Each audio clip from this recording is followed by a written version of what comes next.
नमस्कार, पेन बाजपेयी अपने YouTube channel मैं पेन बाजपेयी पे आपका बहुत बहुत स्वागत करता हूं। थंबनेल से देख के आपको पता चल गया होगा कि आज किस वीडियो में हम लोग किस टॉपिक पे बात करने वाले हैं। जी हां, आज हम बात करेंगे आरआरबी एनटीपीसी की कट ऑफ के बारे में कि आपकी कट ऑफ जो है वो कितनी जा सकती है, यानी कि कितना राय स्कोर अगर आपका बन रहा है अभी तो आप अपने आप को 100% श्योर मान सकते हैं और आपको CVT 2 की प्रिपरेशन में लग जाना चाहिए विदाउट टाइम को बास्ट किए हुए।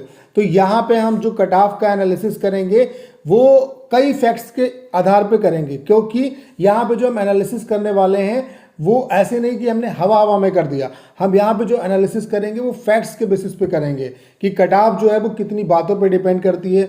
उसके अलावा जो प्रीवियस ईयर में आपकी कट ऑफ गई थी वो कितनी गई और वैकेंसी कितनी थी, कंपटीशन कितना है, पेपर का मोड कैसा था, तो वो सारी बातें आज की इस वीडियो में डिटेल में हम लोग डिस्कस करने वाले हैं। और उसके बेसिस पे बताने वाला हूँ कि कितना राय स्कोर अगर आपका आ रहा है तो आप 100% कट ऑफ को क्वालिफाई कर जाएंगे। तो वीडियो बहुत ही ज़्यादा इंपॉर्टेंट है आप लोगों के लिए। बस आप लोगों से रिक्वेस्ट है कि इस वीडियो को पूरा अंत तक देखिए। तो सबसे पहले बात कर लेते हैं कि कट ऑफ जो है आपकी वो कितने बातों पर डिपेंड करती है। मतलब जो किसी भी एग्जाम, कोई भी एग्जाम होता है तो उसकी कट ऑफ जो है वो किन किन पॉइंट्स पे, जो मेजर इंपॉर्टेंट पॉइंट्स होते हैं वो कौन कौन से होते हैं। तो 3 इंपॉर्टेंट पॉइंट होते हैं किसी भी एग्जाम की कट ऑफ को बनाने के लिए। पहला कि टोटल कैंडिडेट कितने अपीयर हुए एग्जाम में, मतलब फॉर्म कितने ने अप्लाई किया ये उतना इंपॉर्टेंट नहीं है, कितने बच्चे एग्जाम दिए हैं ये बहुत ज़्यादा इंपॉर्टेंट है। उसके अलावा जो नंबर ऑफ वैकेंसी हैं वो बहुत ही ज़्यादा महत्वपूर्ण रोल प्ले करती हैं कट ऑफ को डिसाइड करने में। और उसके अलावा लेवल ऑफ एग्ज़ाम, यानी कि एग्ज़ाम का लेवल कैसा था, इस बात पे भी डिपेंड करता है। ये 3 मेजर पॉइंट्स हैं जो आपकी कट ऑफ को बहुत ही ज़्यादा अफेक्ट करते हैं। तो इन पे 1 बाय 1 हम लोग डिस्कशन करेंगे और उसके बेसिस पे मैं आपको बताने वाला हूँ कि कितना आपका कट ऑफ जा सकता है। तो सबसे पहले हम लोग बात कर लेते हैं टोटल कैंडिडेट आपके कितने अपीयर हो रहे हैं एग्जाम में, मतलब जो बच्चों की प्रेजेंस है वो किस हिसाब से हो रही है, मतलब कितने बच्चे एग्जाम दे रहे हैं और कितने बच्चे एग्जाम छोड़ रहे हैं, क्योंकि ये भी बहुत ज़्यादा इंपॉर्टेंट है। तो सारी चीज़ों को हम लोग 1 बाय 1 डिस्कस करते हैं। अगर हम बात करें आरआरबी एनटीपीसी का जो एग्ज़ाम आपका चल रहा है उसमें जो टोटल एप्लीकेशन, यानी कि जो टोटल एप्लीकेशन आपके आए थे वो आए थे 1.26 करोड़, यानी कि 125 करोड़ बच्चों ने आपका फॉर्म को अप्लाई किया था। 125 करोड़ से भी ऊपर बच्चों ने अप्लाई किया था। लेकिन अगर हम बात करें कि वो 65% के अराउंड है, यानी कि 65% बच्चे ही प्रेजेंट है, बाकी बच्चे एग्ज़ाम छोड़ रहे हैं। एग्ज़ाम छोड़ने के कई कारण हो सकते हैं कि सेंटर आपका दूर पड़ा, कोरोना चल रहा है, ट्रेन्स उतनी ज़्यादा अवेलेबल नहीं है, तो कई रीज़न हो सकते हैं जिसकी वजह से बच्चे, ढेर सारे बच्चे जो हैं एग्ज़ाम छोड़ रहे हैं। और ये भी आपकी कट ऑफ को बहुत ही ज़्यादा डिपेंड करेगी। ये जो अभी जो बच्चे एग्जाम छोड़ रहे हैं कहीं ना कहीं जो कट ऑफ है, जो बच्चे एग्जाम छोड़ रहे हैं कहीं ना कहीं जो कट ऑफ है वो इस बात पे भी बहुत ही ज़्यादा अफेक्ट करने वाली है। तो अगर हम ओवरऑल अभी तक का अगर हम प्रेजेंट माने तो अभी तक लगभग प्रेजेंट जो है ओवरऑल वो 65% रही है बच्चों की, इसके अराउंड ही। तो 65% अगर हम 1.26 करोड़ का निकालें तो लगभग 82 लाख आता है, यानी कि 82 लाख जो कैंडिडेट हैं वो एग्ज़ाम दिए हैं। 82 लाख कैंडिडेट जो हैं वो एग्ज़ाम दिए हैं और वैकेंसी आपकी कितनी है, 35,208। तो अगर हम देखें कंपटीशन कितना है तो पर वैकेंसी पे जो कंपटीशन है वो 232 कैंडिडेट हैं एक वैकेंसी पे, जो कि पिछली बार यानी कि 2016 में जो आपका एग्ज़ाम हुआ था 2015 वाली वैकेंसी में, उसके बेसिस पे बहुत ही कम है। वहाँ पे लगभग एक वैकेंसी पे 500 बच्चे फाइट कर रहे थे और वहाँ पे जो आपकी वैकेंसी थी वो भी आधी थी, 18,000 समथिंग आपकी वैकेंसी थी। तो अभी हम उसको भी देखते हैं। और अगर हम बात करें, ये तो हो गया फर्स्ट पॉइंट कि कितने बच्चे जो थे वो एग्ज़ाम को दिए हैं और वैकेंसी कितनी है। अब हम बात कर लें लेवल ऑफ एग्ज़ाम कि एग्ज़ाम का जो लेवल है वो कैसा रहा। एग्ज़ाम आपका मॉडरेट आया है या इजी टू मॉडरेट आया है या मॉडरेट टू डिफ़िकल्ट आया। तो अगर हम ओवरऑल जो अभी तक आपका एग्ज़ाम हो चुका है उसको अगर हम उस पर बात करें तो अभी तक जो आपका एग्ज़ाम रहा है वो इजी टू मॉडरेट रहा है। इजी टू मॉडरेट रहा है। कुछ शिफ्ट आपकी जो है वो डिफ़िकल्ट भी आई है। तो जो शिफ्ट आपकी डिफ़िकल्ट हैं उनमें कहीं ना कहीं जो बच्चे थे उनको फ़ायदा मिलेगा, डेफिनेटली फ़ायदा मिलेगा। और जिन बच्चों का एग्ज़ाम जो है वो डिफ़िकल्ट हुआ है, यानी कि जिस पेपर का डिफ़िकल्टी लेवल ज़्यादा अच्छा आया है, तो वहाँ पे उनको बहुत ज़्यादा बेनिफिट मिलेगा और उनके नंबर जो हैं उनमें काफ़ी ज़्यादा आपको जंप देखने को मिलेगी। लेकिन ओवरऑल जो अभी तक आपका एग्ज़ाम हुआ है वो आपका इजी टू मॉडरेट हुआ एग्ज़ाम, यानी कि जो लेवल है वो लगभग इक्वल आपका रहा है सभी शिफ्ट में, सभी फेज में आपका इजी टू मॉडरेट चला है एग्ज़ाम। तो इतनी बातें आपको समझ में आ गई कि टोटल कितने कैंडिडेट ने अप्लाई किया, टोटल आपकी वैकेंसी कितनी है, कंपटीशन कितना है, एक वैकेंसी पे कंपटीशन कितना है, और उसके अलावा जो पेपर का लेवल है वो अभी तक कैसा रहा। उसके बाद हम लोग देख लेते हैं, ये तो हमने एनालिसिस कर लिया, लेकिन प्रीवियस ईयर की जो कट ऑफ है उसको देखना भी बहुत ज़रूरी है, और उसके अलावा प्रीवियस ईयर में वैकेंसी कितनी थी, और उसके अलावा कितने बच्चों ने फॉर्म को अप्लाई किया था, और कितनी कट ऑफ आपकी गई थी, वो भी बहुत ज़्यादा इंपॉर्टेंट है।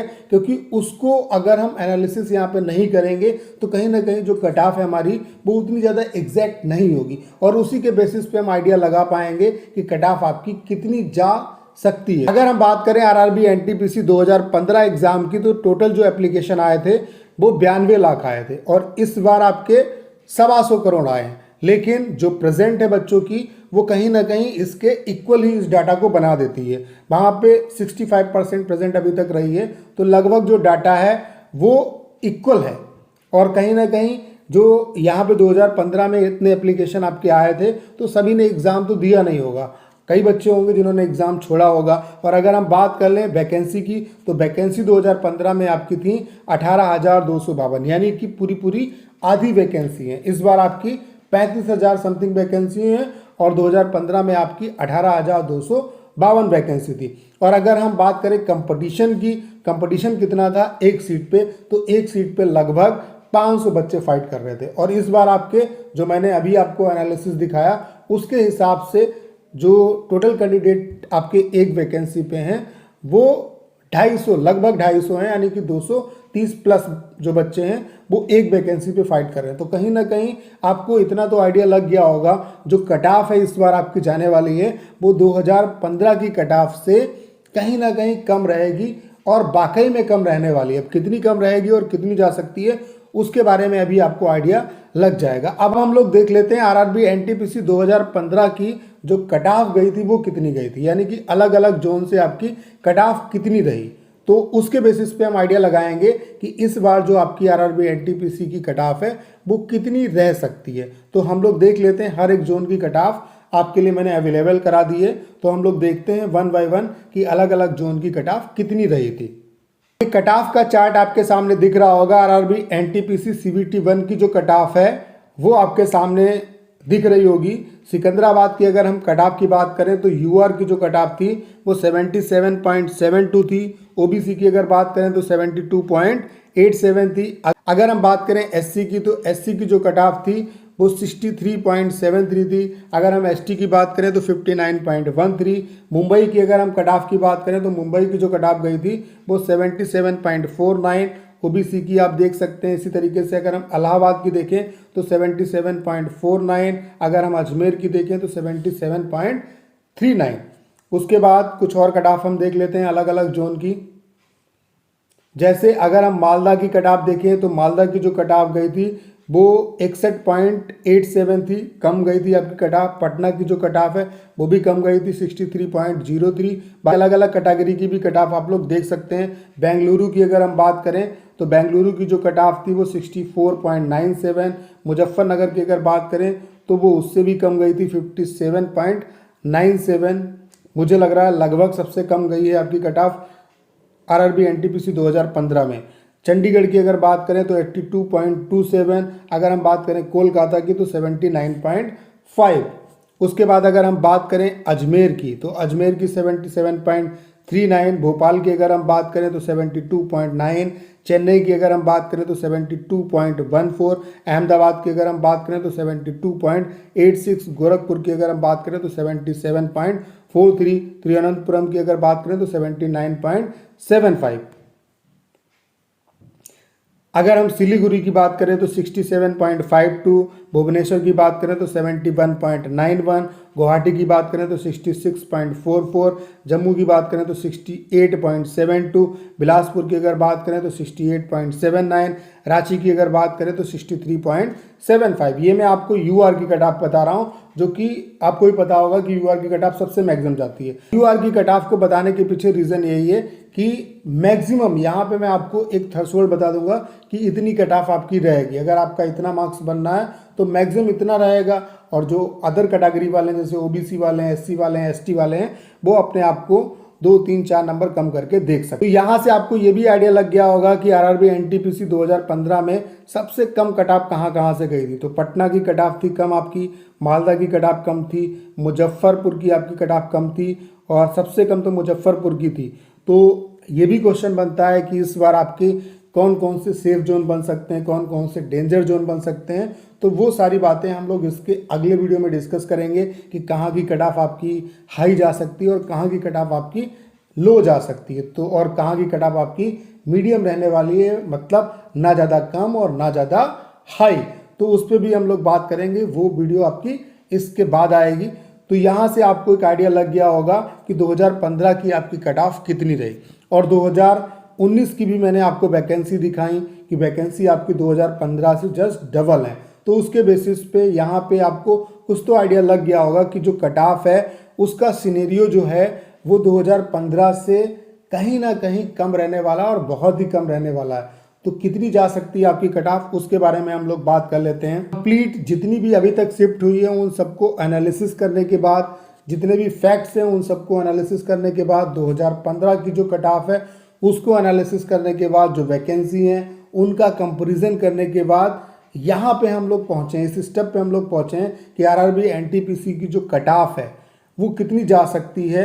अगर आपका सेफ स्कोर की हम बात करें, ये जनरल के लिए मैं बता रहा हूँ, जनरल के लिए अगर आपका रा मार्क्स, अगर आपका रा स्कोर 56 से 60 के बीच में बन रहा है, 56 से 60 के बीच में आपका अगर रा स्कोर बन रहा है तो आप बिल्कुल 100% सेफ हैं, और आपको CBT 2 एग्ज़ाम की जो प्रिपरेशन है वो उसमें लग जाना चाहिए विदाउट टाइम को बास्ट किए हुए। और अगर हम बात करें ओबीसी की या आपका EWS है तो इनकी जो कट ऑफ है वो इससे कम ही रहेगी। ये मैंने आपको ये बताया रा मार्क्स, जो रा स्कोर है आपका वो अगर इसके अराउंड बन रहा है तो कहीं ना कहीं 100% आपके चांस हैं कि आप कट ऑफ को क्वालिफाई कर जाएंगे। तो जिन बच्चों के इतने मार्क्स बन रहे हैं उनको बेस्ट ऑफ लक, और आप CBT 2 एग्ज़ाम जो है उसकी प्रिपरेशन में ज़बरदस्त तरीके से लग जाइए। इससे ऊपर आपका जो अभी ये रा स्कोर है, अब कट ऑफ जो है रा स्कोर में क्या है कि नॉर्मलाइजेशन के बाद आपके जो मार्क्स हैं वो भी ऐड होंगे, तो कितना क्या बढ़ता है घटता है वो सारी बातें आपके पेपर पे डिपेंड करेंगी कि पेपर में किस तरीके से आपका इंक्रीजमेंट हुआ। लेकिन एक रा स्कोर जो है वो कहीं ना कहीं एक सही तरीका होता है कट ऑफ को बताने का। तो अगर आपका रा स्कोर 56 से 60 बन रहा है तो आप 100% सेफ है यूआर कैटेगरी में, और जो ओबीसी वाले हैं, जो EWS वाले हैं, जो SC वाले हैं, जो ST वाले हैं, वो अपने आप को 2-2, 3-3 नंबर कम करके कंपेयर कर सकते हैं कि उनके इतने नंबर अगर हैं तो वो CBT 2 एग्ज़ाम की प्रिपरेशन में लग जाएं। तो उम्मीद है कि जो भी आज मैंने आपके साथ कट ऑफ डिस्कस की, जितने भी पॉइंट्स आपके साथ मैंने डिस्कस किए वो आपको बेहतर तरीके से समझ में आए होंगे। उसके अलावा कंप्लीट तरीके से अगली वीडियो आने वाली है हमारी, जिसमें हम बात करेंगे कि कौन कौन से आपके डेंजर जोन हो सकते हैं, कौन कौन से आपके सेफ जोन हो सकते हैं, मतलब कहाँ की कट ऑफ आपकी ज़्यादा जा सकती है और कहाँ की कट ऑफ आपकी कम जा सकती है। तो वीडियो बहुत जल्द आने वाला है। बस आप लोगों से एक रिक्वेस्ट है कि अगर आपको मेरे द्वारा दी गई इन्फॉर्मेशन बेहतर तरीके से समझ में आई हो तो इस वीडियो को ज़्यादा से ज़्यादा शेयर करें, और अगर आप चैनल पर नए और आपने अभी तक इसे सब्सक्राइब नहीं किया है तो प्लीज़ चैनल को सब्सक्राइब करना ना भूलें।